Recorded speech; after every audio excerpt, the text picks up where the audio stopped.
I'm barely in like local cross race form. I'm definitely not in like world record kilo TT form.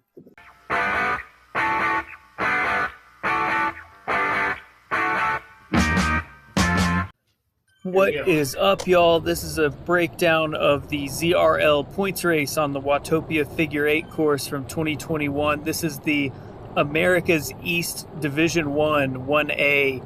This league is stacked with hitters. We've got the Velocio team all swarming in the yellow kits you kind of see on the left-hand side there. Those guys got promoted to the Premier League after this season, so they are now a Premier League squad, and that's who they've got in this race. We've also got Next in here with a super strong squad. This ATP team is really strong. Notably, we've got Andrew Ference, former Stanley Cup winner. I guess you're always a Stanley Cup winner once you win it, right? I guess no longer holder of the Stanley Cup, but definitely still won it. That has not changed. And Ashton Lambie here. So Ashton Lambie rides for this Next team in the esports world. It's especially insane that he is here because this is actually between his world record and his world championship. This ZRL race was October 5th, 2021, which is right between his August 18th world record in the individual pursuit. That was his third time getting that world record, and his world championship on October 22nd. Beat Filippo Ganna in the individual pursuit there, which is insane. So he's obviously on some flying form. He also has bigger fish to fry than this random little Zwift race. Also, the individual pursuit, which is at world record pace, like a 4-minute effort, he went right under 4 minutes for his most recent one. A 4-minute effort is not really what wins you Zwift races most of the time. So I'm basically hoping that by having a pretty punchy power profile on one of these points races and knowing the game pretty well, I can just not get destroyed. Speaking of this points race format, this is one where the first point sprint is very, very close to the start. So I'm trying to stay up front here and just not lose position because we came out of the gates and went straight into this section of rollers, and then there's a little climb before the first downhill into the sprint. And basically, if you lose position anywhere in here, it's going to be really hard to move up. With this first sprint so close to the starts are always pretty hard on Zwift, always even harder in ZRL. And it's just going to be hard all the way up to that first sprint. The speed is going to stay high. And when the speed is high, it takes a lot of energy to move up, even a couple spots. All right, we're coming into this little hill at 2K. I've got a little cue sheet in front of me so that I can call out all these little undulations and where the point streams are to my teammates. All right, hill right here, watch it.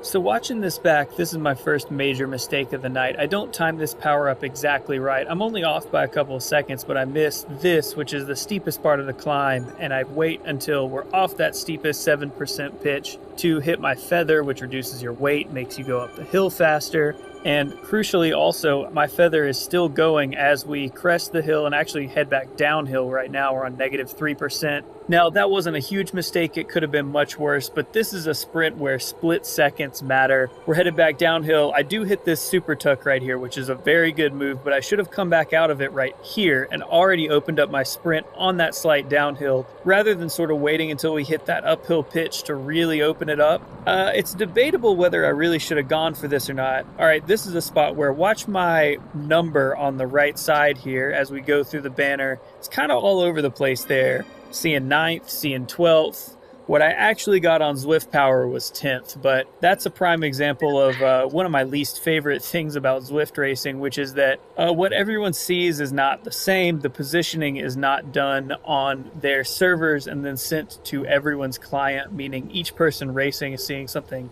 slightly different as our individual machines try to place the riders where they're supposed to be. So the positioning being kind of imprecise is especially frustrating on a very fast sprint like that one, where all of the positions are fractions of a second apart, and there are points not just for first, but there are points all the way down to 10th there. So I did snag 1 point, which tough to say whether or not that was worth it, but I knew that with the way this course set up, so front heavy, I was worried that would be a selective point and maybe even people would be getting dropped. If not dropped, there was a decent chance it was going to stay pretty much lined out single file until we hit this next climb, which we're coming into again very shortly. But the flip side of that, so what I was thinking is I would go for the sprint, potentially get some points, which I did, got 1 point, get a point early before I get, maybe dropped, maybe not. I'm a pretty good sprinter even among this group. That's not the best sprint for me coming off the downhill. I don't carry the most speed off the downhill. And then again, I timed it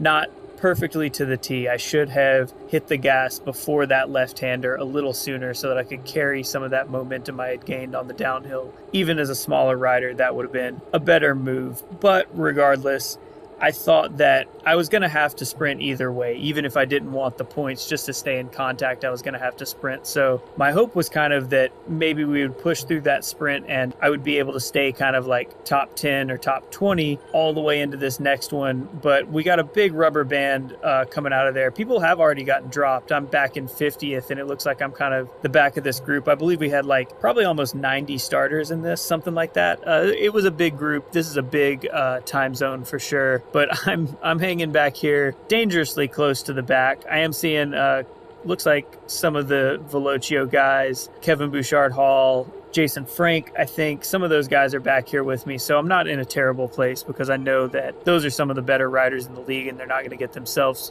dropped at this point. But we're coming into the next climb and I really have not gotten any respite from that first sprint, which I did kind of go all out for. I went hard up that climb, got 2 or 3 seconds of rest on the downhill, and then went all out. And now we're coming into a climb that is not great for me. So you would think this one with the steepness in the middle would be a good climb for me. All right, here we go. But I have a tendency to get dropped on this one, not on the steep part, but on the sort of grinding, rolling section after the really steep part. The steep part I can hang just fine, but there's something about this one that just really saps my legs. So I'm starting a little out of position here. Another negative against me, I did not get a good power up. I got a burrito, which I dumped already. And so you're seeing everybody else is popping their feather power ups and I am power upless, which I'm sort of okay on that steeper section, but then as we move into the flatter section, that's where I usually come unglued. And it's not even just a flatter section. It actually goes downhill a couple of times throughout this climb and then pitches back up, but only like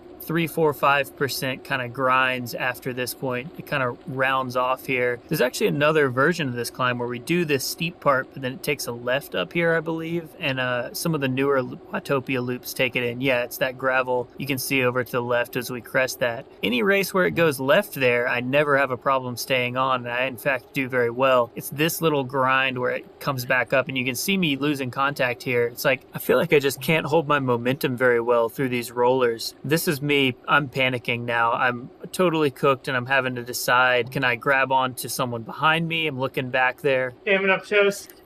So there are really no easy options here. The group ahead is going away from me. I can't even tack on to this group of 3 that comes over the top. I just said it. I'm absolutely cooked. I just said it to the Discord and to the Twitch chat. I am totally cooked. So I got to kind of just reevaluate my situation here. Think about what this race is, what the situation is, and how can I have the best race for me. I'm not even totally sure in this moment that I got the points at that first preem. I'll get on my hobby horse here and just say, this is the best racing on Zwift. It should be supported with a native format where we go through that first sprint and we know who got the points. That would be awesome. I would at least, that might have given me the boost I needed to mentally stay in it a little more if I had known I actually got that point. I thought, because when I came across the line, I think I was seeing 12th when I came across that first line, I thought that I had really wasted a match for 0 points, which 1 point is not huge, but it's not nothing. And in this league, every rider's got to be getting every point they can. And to that end, this is me realizing that points for 40th are not that great. I got to start picking up some positions here, moving up, and this is my only chance to do it, really. I wait until we hit a little uphill drag and go from this group that I'm in that's kind of going backwards. Here we go. I start committing to this move. You can see the look on my face.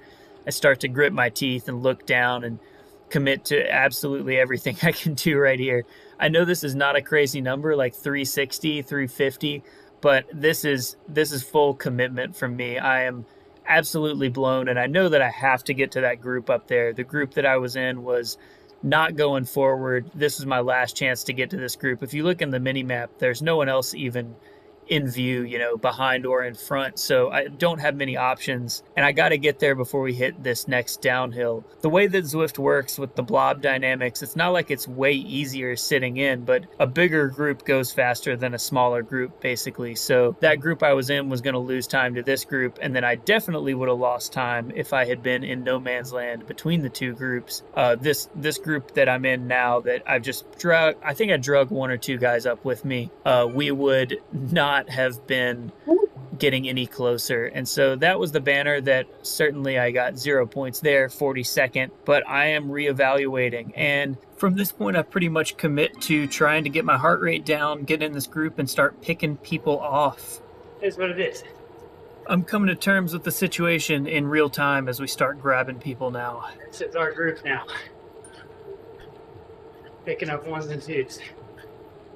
Coming out of the water. We get one more right here on the ramp coming out of the tunnel. Little uphill drag here. 16.3.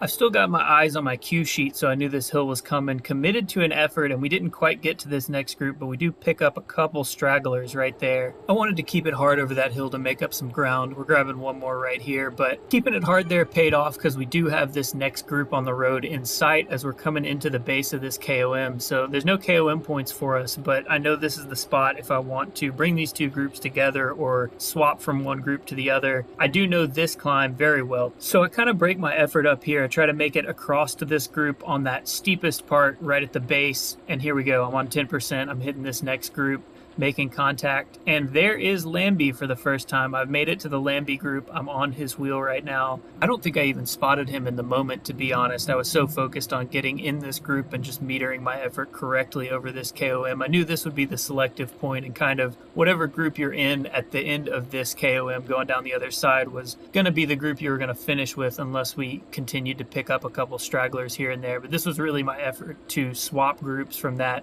30 to 40 group up to this 20 to 30 group. Now, where it flattens off right here, I do a really good job of metering my effort and not going too hard. Once I'm in this group and in this draft, I get a little bit of a breather because I know we have another steep section coming up right here. And then once again, I just have to fully commit to this effort because this KOM goes back down pretty quickly over the other side. And if you're not right on the wheel at the moment that it goes down, you can lose it. This group is well outside the points, so there's no real race for the arch itself. It seems like people up front are maybe trying to split the group down even farther, but I don't necessarily want to be on the ones and twos, but I want to make sure that whatever group forms, the sort of biggest group that's farthest forward, if we have 5 guys together and one goes through the arch before us, we're probably going to pick that one guy up. This is another element of knowing this climb. I know that there's an arch at the top where I'm going to get another power up. I also know there's a pretty flat section at the top here, so I saved that arrow boost for this last little push to the line. Oh yeah, moved up a group. All right, here's the final. Great move by Payne Griffin from next right here, going up the road on the little 3%, using the feather he had. I know Payne, and he's not a sprinter, so this is a really good move for him. It's always dicey to do the long bomb on Zwift, but he gets a really good gap there. You can see it going around the corner. Nobody kind of responds immediately. I think we got 2 other next riders in this group, so they're obviously going to let him go. Both Merlin and myself from Restart have kind of mentally committed to going from a little bit closer than this, so we let this gap go. This got really dangerous before people started popping power-ups, but this was what I was hoping for, is the group would kind of drag up to speed, and then I could go full gas from inside 300 meters to go. Here I am making the pass on Lambie on my left here, but I don't even see it because I'm just head down staring at the companion app, trying to make it say 1,000 as long as I can. I don't think I even got there on this sprint, but I do hold it strong all the way to the line. 23rd, beat Lambie. So at the end, this is kind of just a story about not giving up. I turned what could have been a ride for the 40s into a ride for the 20s by just keeping my head in the game and sort of shifting my perspective. Good ride, boys.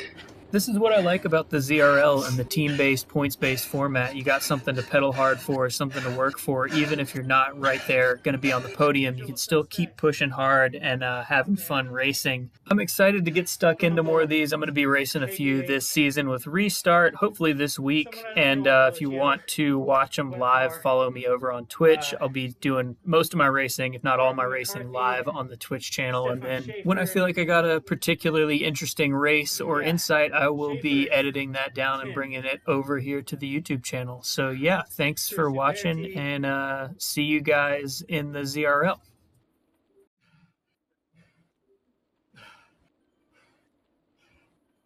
For some reason, I can't see myself. Oh, well. Oh, man.